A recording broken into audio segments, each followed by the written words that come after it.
We are back now on the show to continue reviewing some of the games from Sunday, and this one was an interesting one that I wanted to touch on today's show. The Buccaneers going to 3-1 over the Philadelphia Eagles in that win over the Eagles, obviously yesterday. It was a playoff rematch of the wild card round from last year, back in Tampa Bay, like it was last year, where the Bucs hosted the Eagles, and just like last year, it was the same dominant result for the Tampa Bay Buccaneers as it was last year.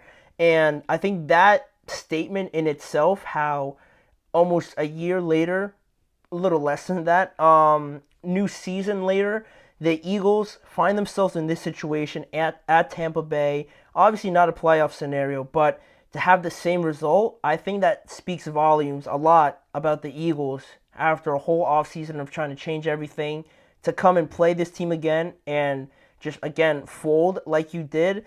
It says a lot about them, and I'll touch on that a little bit more later. But the Buccaneers win 33-16 regardless of that, and the Eagles now head into an early bye week at 2-2, and the Bucs go up to 3-1, leading that division, if I'm not mistaken, with the Falcons and the Saints at 2-2. Again, if I got that right, but yeah, the Bucs 3-1 now, dominant win over them, and dominant performances by Baker Mayfield, especially. I actually have it pulled up here for you guys to see, just to see how much of a big day it was for Baker Mayfield. Right, 30 of 47, 347 yards, and 2 touchdowns on the day for Baker Mayfield. Also, their running game was very impressive. Bucky Irving and Rachaad White, very eerily exact same stat line, 10 carries each and 49 yards each for both of them, which is pretty weird. Then Mike Evans had a big day after last week having a rough go at it. Their offense basically as a whole having a rough showing against the Denver Broncos. Mike Evans now rebounded with an 8-reception game, 94 yards and 1 touchdown. Chris Godwin and Cade Otton also chipped in with 6 receptions each. And on the other side, Jalen Hurts, again, I was going to say lackluster, disappointing performance, but I don't want to make it seem like I'm putting it on Hurts because I have an explanation later. But regardless, he was 18 of 30 for 158 yards and 1 touchdown. He was sacked 6 times in this game, fumbled the ball twice and lost one of those as well. Saquon Barkley, 10 carries for 84 yards, which might not look that bad, but he had 1 carry that was 59 yards. And if that run doesn't happen and everything's pretty much the same, he has 10 carries or 9 carries really with for 25 yards without that one run, or around like 50 something yards or something like that, right? If he gains more yards elsewhere, which isn't a great game. And that's another issue I have with the Eagles. But lastly here, Dallas Goedert, 7 receptions. Paris Campbell also one of their receivers, 4 receptions. No other wide receiver had more than 2 receptions on the Philadelphia Eagles on Sunday, which they're handicapped there a little bit, but still not great considering how many times they decide to pass the ball. It's not yielding the results you want, obviously. So looking at the game and kind of how it broke down and how we got to such a lopsided result, looking at Tampa Bay, they got the ball first and they scored a touchdown. They actually scored a touchdown on 3 of their first 4 drives, except one where they punted the ball away. And the Eagles, quite the opposite. Their 3 first drives were 3 punts in a row for the Eagles to start the game before, and this is pretty nuts, before they scored their first points of the game with a minute 54 left in the second quarter to make it 24-7 going into the half. It was a 4th down and 1, and they miraculously got it to convert because Jalen Hurts was kind of scrambling out to the right, and it didn't look like he was going to find anybody, but thankfully for them, Paris Campbell got open, and they at least scored a point or a touchdown in the first half. And then they actually came out pretty well in the second half. They scored a touchdown to start that second half, the Eagles did, but their defense wasn't able to respond and hold off the Buccaneers from answering directly with a touchdown, making the score 30-16 at that point. And I think from that point on, the Eagles just didn't have enough gas left in the tank to kind of compete with them, and all the momentum was gone after that. And the result was what it was. The Eagles went on to not score another point. The Buccaneers tacked on another field goal. But what I didn't like about this game, and going back to that Saquon point I mentioned, Saquon didn't have did Saquon got his third carry of the game in the second quarter. We had to wait a whole quarter and a half for Saquon to get his third carry of the game, which is not good. It's unacceptable, honestly, for this Eagles team. And 13 missed tackles by this Philadelphia Eagles defense just at the start of the fourth quarter. I didn't keep track, or I didn't start keeping track after that fourth quarter, but there was definitely some more in there, so that number was a lot higher than 13, but still, 13 just heading into the fourth is not very good at all. And, Saquon, I'll start with him. With Saquon, decent game, right? That big run you kind of hoped would kind of spark things for this Eagles offense. They were able to score a touchdown, actually, after that, but still, think about this logic, right? You have no A.J. Brown, no Devontae Smith, no Lane Johnson, which kind of hurts the running game, obviously, but still, you're down your two best playmakers in the passing game. You still have Goddard, who had a great game last week. Jahan Dotson, he's still there, trying to get acclimated, but he's still a good receiver. Paris Campbell, we haven't really seen too much of him. When A.J. Brown and Devontae Smith are there, I would probably still go to Saquon, first or second option, probably, if I was calling the plays or if I was deciding on the hierarchy of those guys.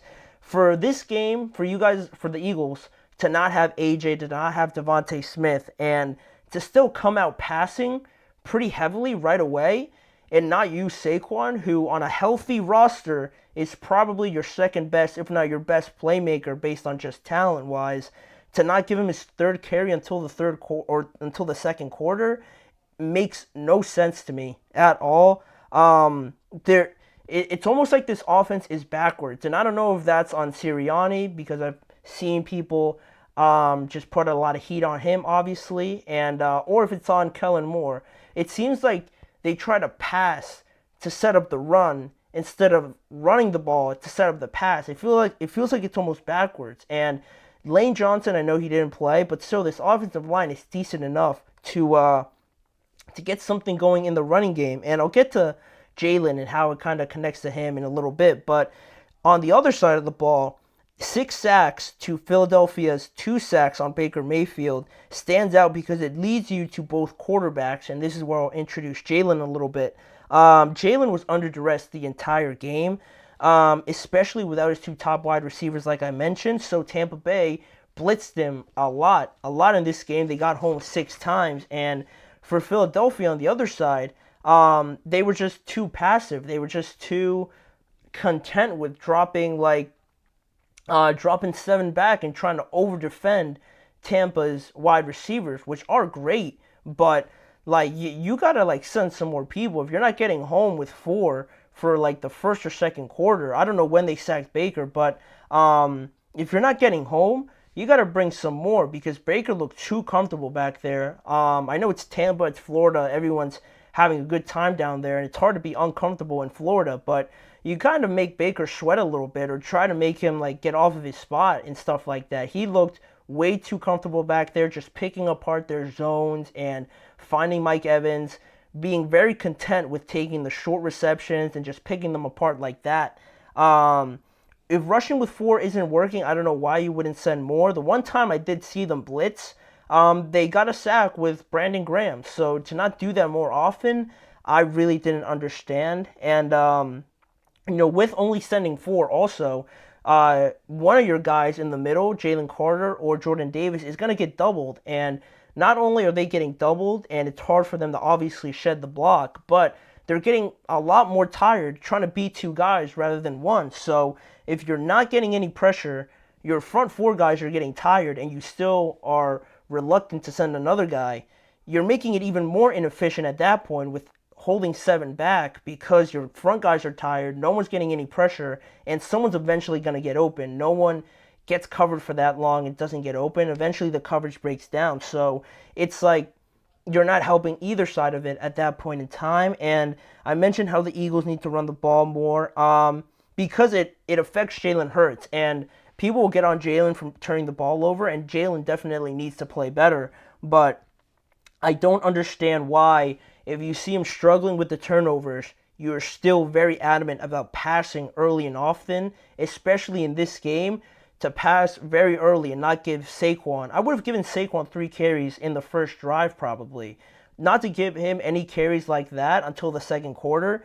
And, then you criticize Jalen Hurts for turning the ball over. I think you look at it more as an issue with, again, I don't know if it's Kellen Moore or Nick Sirianni, of why we're trying to pass the ball so much and having these 3-and-outs to start the game and starting so slow and not using Saquon to kind of get some momentum going. Because at that point, if you're successful with that, it kind of makes it easier for Jalen to kind of dissect the coverage a little bit, right? The defense knows that they're just not going to pass it and make it harder for Jalen.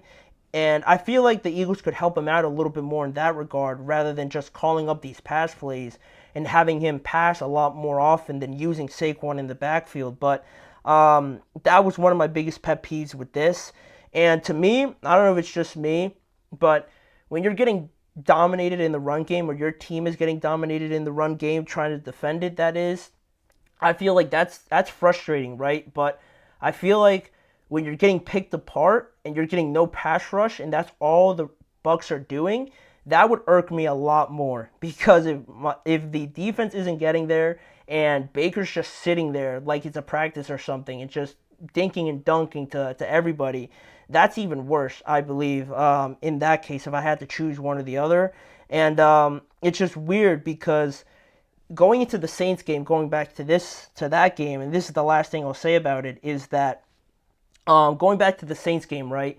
The idea was that the Eagles were struggling against the run, right? They struggled against the run against the Falcons. So what did they do? They brought more pressure. They got in Derek Carr's face. They really made it an emphasis to stop Alvin Kamara, right? They did it in that game. We saw them bring more pressure in that game.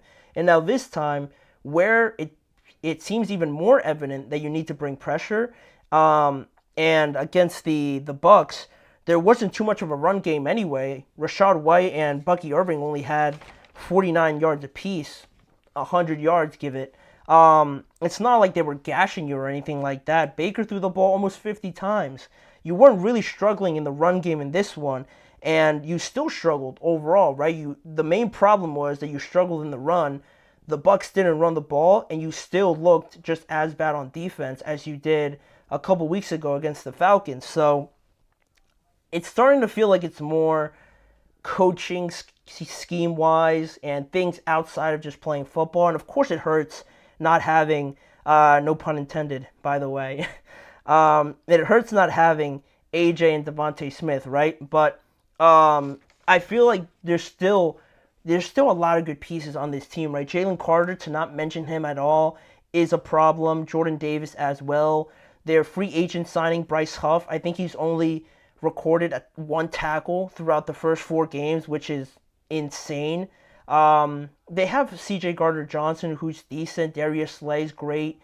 Their offensive line is still fantastic, so it feels like it's things outside of football that the Eagles, I guess now going into a bye week, they'll get healthy. They'll try to reevaluate some things, but not the best way to head into the bye. And I don't really like the idea of an early bye either. So it's good that they can kind of take a break and reevaluate things, but still, I'm not a big fan of the early bye. But the Eagles go to 2-2. The Bucs go to 3-1. And speaking of going to 3-1, the Steelers lose their first game, and we're going to talk about it. That loss to the Indianapolis Colts. The Colts go to 2-2 on the season, so we're going to break it down, go through the recap, and talk about how the Colts won this game. So stay tuned. We'll be right back very shortly.